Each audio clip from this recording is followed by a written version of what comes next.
Hello friends, welcome to Mita's রান্নাঘর। উৎসবের মরশুম বা যে কোনো বিশেষ নিরামিষ ভোজ মানেই এই পদটি চাই।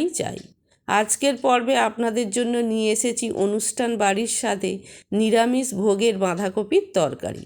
চলুন শুরু করি। এখানে আমি একটা বড় সাইজের বাঁধাকপি নিয়েছি, আর নিয়েছি টমেটো, আলু, কাঁচা লঙ্কা, কড়াইশুঁটি। আলুটা একটু বড় সাইজ করে কেটে নিয়েছি। কড়াইয়ের মধ্যে 4 চামচ সর্ষের তেল দিয়ে দেব।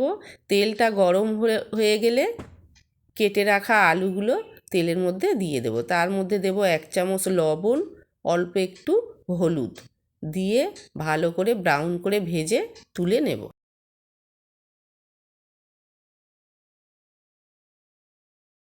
ওই তেলের মধ্যে ফোড়নে দেব একটা শুকনো লঙ্কা, তেজপাতা, গোটা জিরে। তার মধ্যে দিয়ে দেবো টমেটোটা দিয়ে একটু নাড়াচাড়া করে ওর মধ্যে দিয়ে দেবো 1 চামচ আদা, 1 চামচ হলুদ গুঁড়ো, 1 চামচ কাশ্মীরি গুঁড়ো লঙ্কা, 1 চামচ জিরে গুঁড়ো দিয়ে আবারও ভালো করে নাড়াচাড়া করে নেব। এরপর বাঁধাকপি ওর মধ্যে দিয়ে দেব। দিয়ে একটু নাড়াচাড়া করে নিয়ে তার মধ্যে 2 চামচ লবণ দিয়ে দেব। এরপর ওপর থেকে ঢাকা দিয়ে দেব। 10 মিনিট পর ঢাকা খুলে আবারও ভালো করে নেড়ে দেবো। একদম বাঁধাকপিটা নরম হয়ে এসেছে। এরপর এর মধ্যে দিয়ে দেব ভেজে রাখা আলু, কড়াইশুঁটি, কাঁচা লঙ্কা দিয়ে আবারও ভালো করে সব একসাথে মিশিয়ে নেব।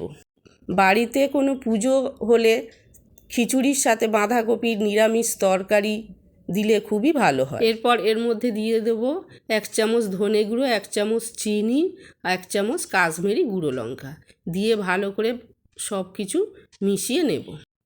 এরপর 10 মিনিট ঢাকা দিয়ে রেখে দেব। 10 মিনিট পর ঢাকা খুলে ভালো করে নাড়াচাড়া করে দেব। তার মধ্যে দেব কাসুরি মেথি পাতা দিয়ে আবারও ভালো করে মিশিয়ে নেব।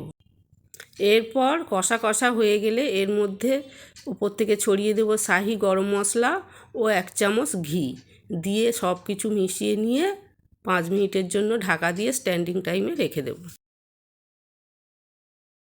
এই তৈরি হয়ে গিয়েছে নিরামিষ ভোগের বাঁধাকপির তরকারি।